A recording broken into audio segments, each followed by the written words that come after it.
الحمد لله الذي أرسل رسوله بالهدى ودين الحق ليظهره على الدين كله ولو كره المشركون. أشهد أن لا إله إلا الله وحده لا شريك له وأشهد أن محمدا عبده ورسوله لا نبي بعده. اللهم صل وسلم وبارك على سيدنا محمد وعلى آله وأصحابه أجمعين. قال الله تعالى في كتابه الكريم: أعوذ بالله من الشيطان الرجيم. إن الذين قالوا ربنا الله ثم استقاموا فلا خوف عليهم ولا هم يحزنون. وقال النبي صلى الله عليه وسلم: الدنيا خلقت لكم وأنتم خلقتم للآخرة. أو قام رسول صلى الله عليه وسلم. Pertama yang kita muliakan dari Pak RT ini lah. Kalau biasa ke masjid ni lah. Ini ada Pak RT lah. Dan kita yang sama-sama untuk ada di dalam hati kita tu niat bagaimana kita ni bisa menjadi baik. Siapa pun dia, walaupun orangnya jelek kita lihat daripada penampilannya, tetapi setiap orang pasti di dalam hatinya ingin menjadi baik, ya kan? Karena hati seseorang itu tak ada yang tahu. Yang tahu kalbunya seseorang itu hanya Allah Subhanahu Wa Taala. Tetapi yang jelas kata ulama, setiap manusia, siapapun dia, apapun profesinya, di mana pun dia tinggal, pasti dalam hatinya ingin menjadi baik, ya kan? Karena apa? Karena sudah telah ditetapkan oleh Allah Ta'ala. Di dalam Al-Quran Allah telah menjelaskan, وَمَا خَلَقْتُ الْجِنَّ وَالْإِنسَ إِلَّا لِيَعْبُدُونِ. Tidak kuciptakan jin dan manusia kecuali hanya untuk beribadah kepada Allah.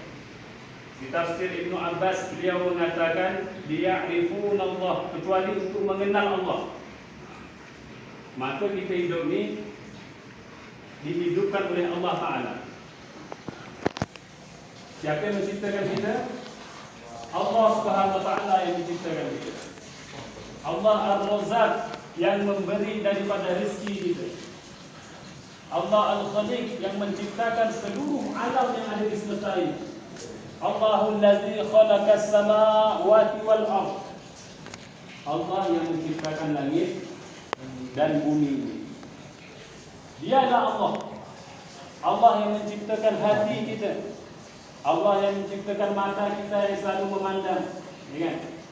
Allah menciptakan otak kita. Allah yang menciptakan badan, jasad dan ruhani kita pun diciptakan oleh Allah Ta'ala. Bayangkan tadi dikatakan iklan, ya kan, Pak Komandan kita, bahawa di rumah sakit tadi kan, kemarin isteri saya kena oksigen setengah jam ya, oksigennya 1 juta lebih lah. Oksigen itu 1 juta lebih setengah jam. Tak sampai kali setengah jam. Tetapi kita ada yang umur 20 tahun, ada yang umur 30 tahun, ada yang umur 40 tahun, ya kan? Itu menghirup udara oksigen dari Allah Ta'ala tanpa bayar gitu. Cuba bayangkan kalau Allah mengirimkan malaikat minta bayar ke kita, apa nak kita bayar? Ada yang umur 40, 30, 20, ya kan? 20 tahun. Itu setengah jam tak sampai dah 1 juta lebih dah. La ilaha illallah. Allah yang menciptakan seluruh alam semesta ini. Allah Al-Khaliq. Maka kita mesti kenal yang itu namanya Allah Subhanahu Wa Taala. Siapa Allah itu kita mesti kenal. Maka Ibnu Abbas dia mengatakan liya'rifuna Allah, untuk mengenal Allah. Itu maksud daripada kita hidup di dunia ini. Tidak mungkin orang menyembah, orang solat, Orang puasa, orang zakat, tapi dia tak kenal dengan Allah. Tak kenal dengan siapa yang disembah dia di tadi. Ya kan? Maka daripada itu ulama Allah ciptakan kita, dan Allah beri daripada kita contoh. Sebagaimana kalau kita mau tahu ni kan, ada orang ciptakan handphone ni, pasti ada maksud untuk apa dia ciptakan handphone ni kan. Manusia ketika ciptakan handphone, maka untuk bagaimana mudah berkomunikasi. Ada ketika manusia ciptakan kendaraan untuk mudah berpindah dari satu tempat ke tempat yang lain, ya kan? Ada manusia ciptakan lampu ni, bagaimana bisa menjadi penerangan. Ada maksudnya. Setiap manusia menciptakan suatu benda pasti ada maksudnya. Itu juga Tuhan kita, Allah Subhanahu Wa Taala menciptakan kita pasti ada maksud dan tujuannya. Tapi kalau kita tengok manusia, kalau dia ciptakan handphone, ciptakan lampu, ciptakan apa, harus punya contoh, ya kan? Harus memiliki contoh. Begitulah Allah Ta'ala telah berikan kita contoh. Contoh apa? Contoh siapa orang yang sukses di permukaan dunia ini, dan siapa dia orang yang gagal di hadapan Allah Subhanahu Wa Ta'ala. Tinggal kita ya, ikut yang mana? Ya kan? Siapa dia orang yang sukses? Para Nabi alaihissalam. Dari zaman Nabi Adam alaihissalam sampailah khataman Nabiin, baginda Rasulullah sallallahu alaihi wasallam, dilanjutkan oleh para sahabat radhiyallahu anhum ajma'in, dilanjutkan para tabi'in, ya kan? Dilanjutkan para alim ulama sampai yaumil kiamah. Inilah dia jalur orang yang sukses. Siapa orang yang gagal? Telah Allah ceritakan dalam Al-Quran, Fir'aun la'natullah alaih, ya kan? Bayangkan Fir'aun tu, saking gagal, jangankan orang Islam, orang di luar Islam pun tak mau ngasih nama anak Fir'aun, ya kan? Ada yang pernah kita kenal jumpa orang nama Fir'aun. Ada, paling kita yang gelar kawan kita, kalau macam Fir'aun dia ada. Ya kan? Tak ada orang yang nama anak Fir'aun. Jangankan orang Islam, di luar Islam pun tak ada. Orang yang dilaknat oleh Allah Ta'ala, Qarun, Haman, Ubay bin Khalaf, itu telah Allah Ta'ala contohkan kita. Oh, itu zaman dulu. Ada zaman sekarang, ya kan? Presiden siapa Turki dulu ya, yang sekarang tidak diterima bumi, masih ada melayang, mayatnya melayang, tak diterima bumi mayatnya, karena dia musuh dengan Islam tadi. Jadi tinggal kita ni, mau ikut yang mana ni? Ikut orang yang sukses ke, atau ikut orang yang gagal ni? Oh, berarti kalau saya ikut orang yang sukses ni, berarti untuk akhiratnya? Bukan. Baginda Nabi SAW tu memberi daripada umatnya ni, bagaimana ketika dia mengamalkan perintah Allah, ikut cara Nabi, maka sukses tu dunia akhirat, bukan akhirat ya. Salah fikir, oh kalau aku solat, nanti kalau aku ini, itu akhiratnya. Bukan. Semakin baik dia mengamalkan perintah Allah, akhiratnya bagus, sukses, dunianya pun akan disukseskan oleh Allah Ta'ala.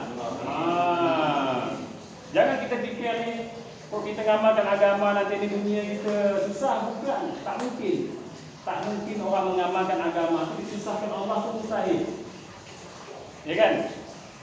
Man amila soleha min zakarin aw unsa wa huwa mu'minun falanuhyiyannahu hayatan thayyibah. Barang siapa dia beramal soleh, kata Allah. Allah yang menjanjikan ni, yang menciptakan langit dan bumi. Barang siapa beramal soleh, ya kan? Min zakarin wa aw unsa, baik dia laki-laki ataupun wanita. Dan amal yang disertai iman kepada Allah. Amal yang disertai iman kepada Allah, iman yang benar, iman yang sahih, yang yakin 100% kepada Allah Ta'ala, maka akan Allah berikan apa? Hayatan thayyibah, kehidupan yang baik. Janji Allah. Syarat untuk, kalau kita tanya ni Pak, kalau kita tanya siapa pun dia, kita tanya orang tengah jalan, kau mau hidup baik tak? Tak mungkin dia jawab, dah aku mau hidup susah lah, kata dia. Ya kan? Ada orang jawab begitu kan? Pasti seluruh orang yang di permukaan dunia ni pengen mendapatkan kehidupan yang baik. Tapi banyak orang tu caranya keliru untuk mendapatkan kehidupan yang baik. Ya kan? Mendapatkan kehidupan yang bagus di permukaan dunia ni caranya keliru. Semua orang mau hidup yang baik. Kita tanya ya, Orang gila setengah-setengah sadar pun kita tanya ingin nyaman kan dia? Dia kan tak mau dia susah. Kan? Orang gila setengah sadar di tepi jalan tu kita tanya kau itu baik tak? Mau dia. Tak mau dia susah. Kita anu dia susah kan dia pandai lawan dia kan. Semua orang hidup di dunia ni pasti pengen baik. Tetapi cara untuk mendapatkan kehidupan yang baik tu banyak orang yang keliru. Ya kan? Disangkanya kalau saya ni ngambil satu titik hari ini nyaman ni, ya kan? Ini kan udahlah cantik tak sampai subuh. Rupa sekali diambilnya, tak terus tak barang pula, muak lah dia. Bagi ingin tak balik ke sana lagi. Salah caranya, ya kan? Kena pula benda tu bagus, malam ni ni mau ada buat yang lain lagi ni, nak ke Biza lagi ni, ya kan? Malam kan? Kena benda bagus tu malam lain lagi ceritanya. Kena benda yang tak bagus, kacau pula fikirannya. Pengen nak balik lagi. Pengen nak balik lagi. Ya kan? Ada acara bilas. Padahal kemarin kita tahu kan yang ada kawan kita ditangkap di Jakarta Selatan tu. Ada dia namanya Awe. Dia pembuat daripada sabu-sabu tu nomor 1 di Indonesia. Sampai methamphetamine bahannya tu persennya sampai 70% pembuatan dia. Sudah diekspor sampai ke Thailand. Kena tangkap main kan di Jakarta Selatan kan? 70% dia tingkat mempengaruhi otak manusia itu 70%. Sedangkan barang sabu-sabu yang beredar di Indonesia sekarang ini itu tingkat itu cuma 20 sampai 30%-nya. Maka semakin kita pakai makin penting pula kita dah. Ya kan? Bukan makin bikin kita bagus, makin penting barang kita makin kita pakai. Itu pun kita masih ditipu gitu. Ya. Ya kan? Maka caranya bagaimana? Dengan kita menjalankan perintah Allah, ikut daripada cara Rasulullah sallallahu alaihi wasallam. Inilah kita akan mendapatkan kebahagiaan. Satu cara saja. Tidak ada cara yang lain lagi dah. Pertama kita yakinkan dalam hati kita ni, kalau kita mau bahagia, kita mau senang, mau sukses hidup di dunia ni, satu cara saja. Beramal sesuai dengan yang dicontohkan Rasulullah, yaitu dan beriman kepada Allah Subhanahu wa taala. Amal yang disertai iman kepada Allah Subhanahu wa taala. Barulah kita mendapatkan kesuksesan dunia dan akhiratnya Allah Subhanahu wa taala. Minimal kita dalam setiap nafas kita ni, kita ambil di dalam setiap nafas kita ni, kita lafazkan kalimat Allah. Karena hari-hari Allah telah memberikan kita nafas tadi macam dikatakan Pak Andani kan. Orang pakai oksigen dah berapa sebentar dah berapa bayar berjuta-juta. Kita ni dah 20 ada 50 tahun dari Allah Ta'ala hidup dia kan. Tapi tidak Allah Ta'ala minta bayar nafas yang kita hidup. Maka sudah sepatutnya kita sebagai hamba Allah, bagaimana setiap nafas kita ni kita zikirkan kalimat Allah. Allah, Allah, Allah. Setiap nafas kita bayangkan bahawa kita ni hambanya Allah Subhanahu Wa Taala. InsyaAllah ya. Dan seperti dihadirkan Allah Subhanahu Wa Taala, bagaimana biasanya ni kalau waktu di ada yang mau taat ni waktu di proses ni semangatnya ya dah. Tapi itu dah alhamdulillah. Tapi nanti penentuan kita sudah dikirim di Ustaz nanti ni. Dikirim di Ustaz, dikirim di MP ni. Gawal gitu ya.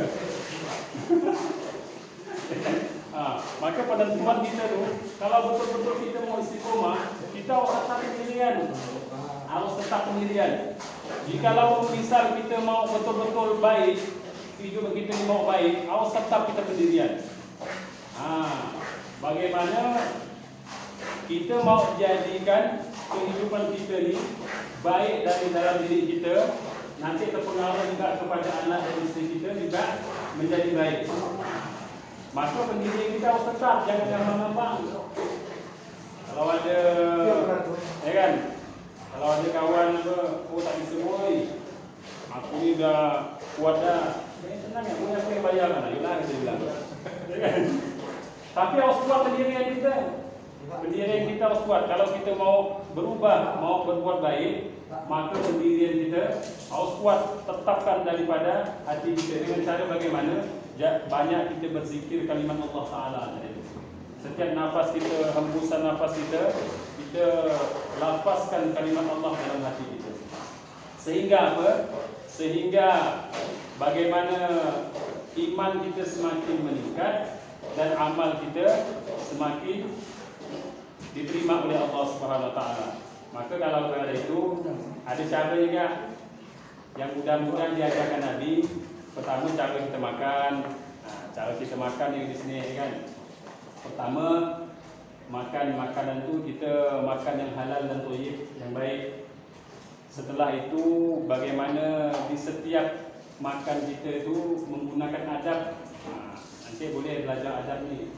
Menggunakan adab yang dicontohkan Rasulullah Sallallahu Alaihi Wasallam. Tidur kita pun menggunakan adab. Kerana ibadah tu bukan hanya solat. Ibadah bukan hanya kita solat. Solat memang betul kewajiban dari Allah. Tapi ada ibadah juga yang lain. Macam kita tidur. Kita tidur tu, kata doktor sekarang amalnya orang tidur tu 8 jam ni kan? 8 jam. Berarti kalau satu hari itu 24 jam, satu hari 24 jam, berarti 8 jam itu sepertiganya. 8 jam sepertiganya waktu kita untuk tidur ya kan. Kalaulah sekarang umur kita 60 tahun. 60 tahun umur kita, berarti sepertiganya itu 20 tahun kita untuk tidur ya. Ya kan? 20 tahun kita untuk tidur ya. Kalaulah tidur kita tidak menggunakan adab yang dicontohkan Rasulullah, maka 20 tahun kehidupan kita itu dihitung sia-sia oleh Allah Subhanahu Wa Taala. Dihitung sia-sia. Tapi kalau kita tidur pakai adab, tidur baca doa Bismillahirrahmanirrahim wa amut, ya kan? Sambil tidur dia sambil berzikir la ilaha illallah, la ilaha illallah, la ilaha illallah, la ilaha illallah, dalam hati dia la ilaha illallah, zikir kalimat Allah la ilaha illallah sampai dia tidur. Ketika dia tidur niat untuk bangun solat subuh, ya kan?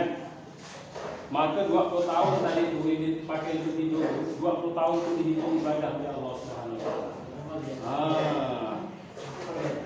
InsyaAllah dia amal kita ya.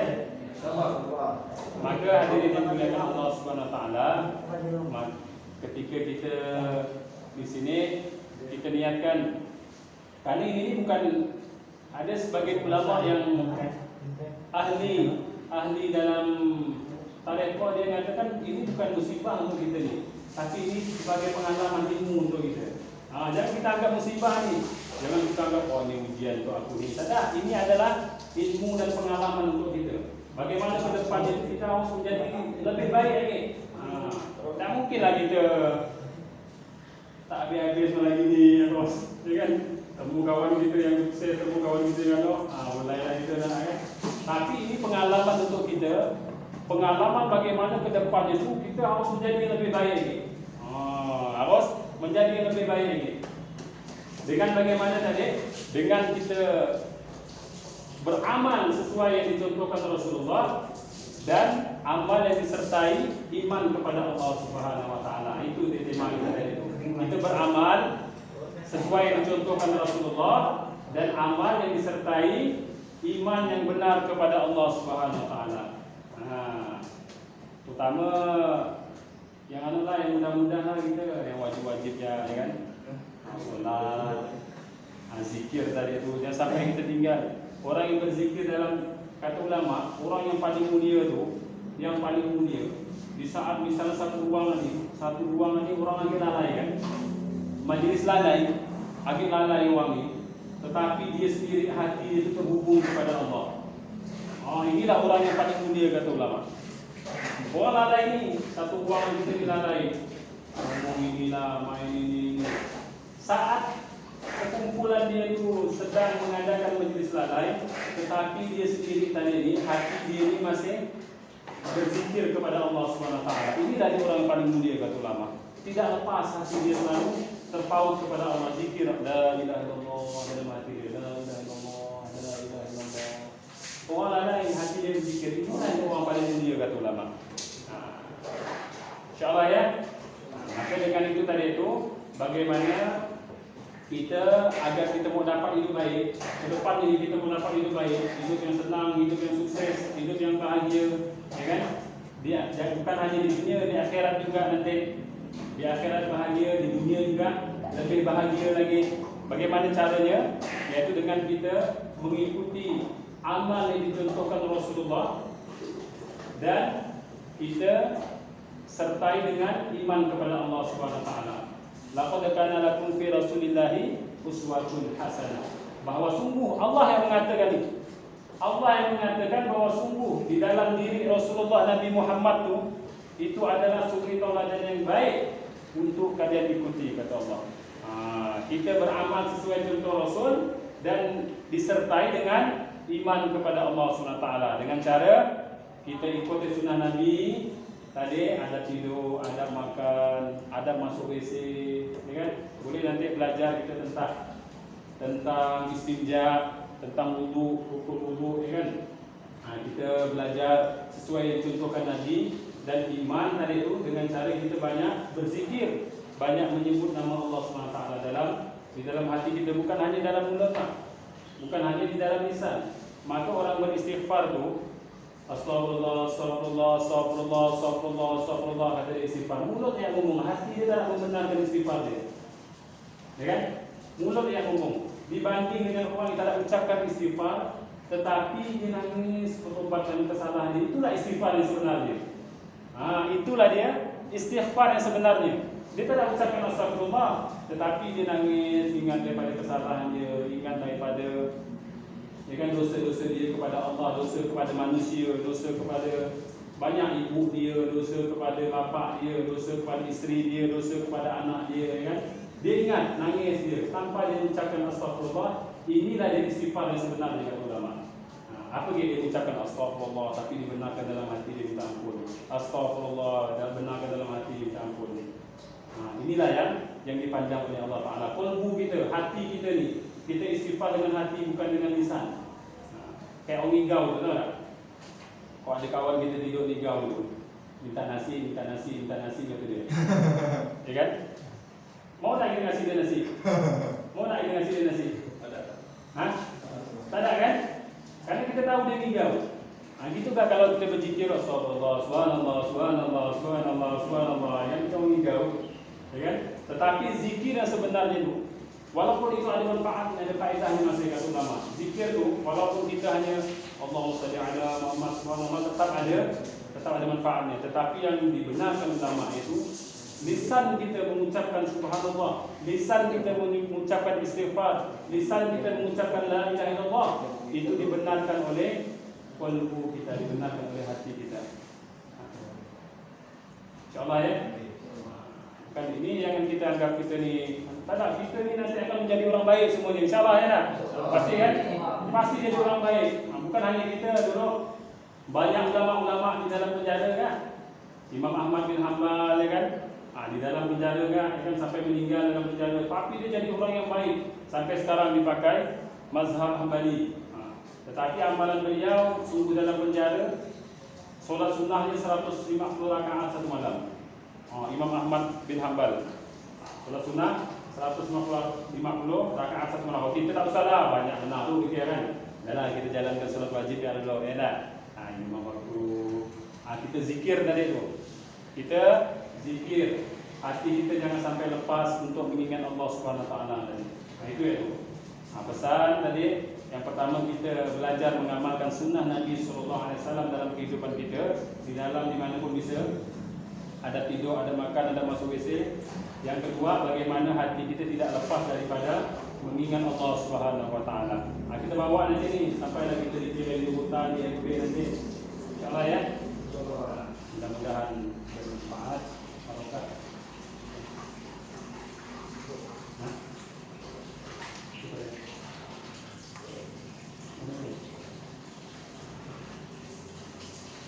Sabar, karena kita ni lemah ni kan.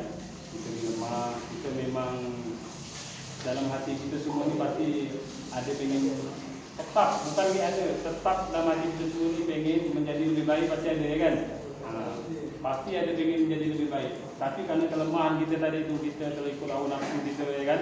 Kerana kelemahan kita tadi itu, kita terikut kawan-kawan kita ya kan. Jadi sehingga kita pun mengikuti mereka. Tapi dalam hati kita, kalau kita pandang hati kecil kita ni, kita pandang dari hati kita yang paling dalam ini, pasti kita ingin menjadi lebih baik, ingin mendapat istri kita jadi lebih baik, anak kita ingin lebih baik kepada orang tua kita, ya kan? Itu di dalam hati kita. Maka kita gali, kata ulama, kita gali potensi dalam hati kita yang mau menjadikan kita lebih baik itu. Kita gali dan kita belajar sedikit demi sedikit untuk mengikuti kebaikan yang ada dalam hati kita tadi itu. Karena kelemahannya diri kita ini lemah, insyaallah kita minta berdoa kepada Allah Subhanahu wa taala. Astagfirullahaladzim, astagfirullahaladzim, astagfirullahaladzim, astagfirullahaladzim. A'udzubillahi minasyaitonir rajim. Bismillahirrahmanirrahim. Alhamdulillahirabbil alamin. Hamdan syakirin, hamdan na'imin, hamdan yu'ti ni'amahu wa yukafi mazida. Rabbana lakal hamdu kama yanbaghi li jalali wa 'azimi sultanik. Ashhadu annaka Allahumma ashhadu annaka Allahumma lam yalid wa lam yulad. Allahumma shalli ala Muhammad al-Fatih lima ughliq wal khatim lima sabaq. Nasiril haqqi bil haqq wal hadi ila siratikal mustaqim wa ala alihi wa sahbihi haqqa qadrihi wa miqdarihi azim. Ya Allah ya Rabbal alamin ya Arhamar rahimin ya Allah. Pandanglah kami dengan kasih sayang-Mu ya Allah. Pandanglah kami ya Allah dengan rahmat-Mu ya Allah. Kami di sini ya Allah, kami dalam hati kami ya Allah, kami ingin menjadi yang lebih baik ya Allah. Ampunkanlah dosa kami ya Allah, ampunkanlah dosa kami ya Allah, ampunkanlah dosa kedua orang tua kami ya Allah, maupun yang telah meninggal dunia ataupun yang masih hidup, ampunkan dosanya ya Allah. Ampunkan dosa anak dan istri kami ya Allah, ampunkan dosa ahli keluarga kami ya Allah, anak kemanan kami, sepupu kami, paman kami, bibi kami ya Allah. Ampunkanlah dosa ahli kampung kami dan dosa umat Islam di seluruh alam ya Allah. Ya Allah ya Arhamar Rahimin, tetapkanlah hidayah kebaikan dalam hati kami ya Allah. Tetapkanlah hidayah kebaikan dalam hati kami ya Allah. Berilah hidayah kepada kedua orang tua kami ya Allah. Beri hidayah kepada anak dan istri kami ya Allah. Beri hidayah kepada ahli keluarga kami, paman kami, bibi kami, anak kemanan kami, sepupu kami ya Allah. Beri hidayah kampung yang kami tinggalkan ya Allah. Beri hidayah kepada umat di seluruh alam ya Allah. Ya Allah ya Arhamar Rahimin, beri kebaikan kepada keluarga kami ya Allah. Jadikanlah anak-anak kami nanti ke depannya ya Allah menjadi hafiz-hafizah, menjadi alim-alimah, menjadi dai-daiyah, menjadi ustaz-ustazah ya Allah. Ya Allah, jadikan mereka pejuang-pejuang agama-Mu ya Allah. Menjadikan mereka pejuang-pejuang agama-Mu ya Allah, anak-anak kami ya Allah, sehingga mereka ya Allah memberikan pahala zariah kepada kami di akhirat nanti ya Allah. Jangan Kau jadikan mereka pembangkang ya Allah. Jangan Kau jadikan anak dan istri kami, keluarga kami ya Allah menuntut kami nanti di akhirat ya Allah. Ya Allah, jadikanlah kebaikan untuk diri kami ya Allah. Jadikanlah kami menjadi orang yang lebih baik ya Allah, dan keluarga kami ya Allah ikut menjadi baik ya Allah, sehingga kami mendapatkan kebahagiaan dunia dan akhirat ya Allah. Ya Allah ya Arhamar Rahimin, jadikanlah saat sakratul maut kami ya Allah, saat kami meninggal nanti ya Allah menjadi saat terindah dalam kehidupan kami ya Allah. Menjadikan saat sakratul maut kami ya Allah, saat lepas ruh ini dari jasad ya Allah, menjadi saat terindah dalam kehidupan kami ya Allah. Ya Rabbal Alamin, ya Allah ya Arhamar Rahimin, jangan Kau matikan kami ya Allah sebelum menziarahi makam baginda Nabi Muhammad sallallahu alaihi wasallam. Ya Allah, kami tak nampak ya Allah, kami tak bisa melihat wajah Nabi ketika beliau masih hidup ya Allah. Jangan sampai kami tak melihat kubur Nabi ya Allah. Jangan sampai kami tak menziarahi kubur Nabi ketika kami masih hidup ya Allah. Jangan Kau cabut nyawa kami sebelum kami haji dan umrah ya Allah. Jangan Kau cabut nyawa kami ya Allah sebelum kami menziarahi makam baginda Nabi sallallahu alaihi wasallam. Ya Allah, dalam hati kami yang paling dalam ya Allah, Kau tahu kami rindu kepada baginda Nabi Muhammad sallallahu alaihi wasallam. Ya Allah, sampaikanlah salam kami, perkumpulan kami di hari ini ya Allah. Kau sampaikanlah salam kami kepada baginda Nabi Muhammad sallallahu alaihi wasallam. Bimbinglah kami dalam ini agama dan usaha ini atas ini agama ya Allah. Rabbana hab lana min azwajina wa dhurriyyatina qurrata a'yun waj'alna lil muttaqina imama. Rabbana atina fid dunya hasanah wa fil akhirati hasanah wa qina adzabannar. Ya Allah, ya Rahman Rahimin, terimalah doa kami ya Allah. Kabulkanlah doa kami ya Allah. Kalau tak kau kabulkan, siapa lagi yang mengabulkan doa kami ya Allah. Kami hanya berhajat, meminta, memohon kepadamu ya Allah. Tidak ada tempat bersandar kecuali kepadamu ya Allah. Tidak ada tempat meminta kecuali kepadamu ya Allah.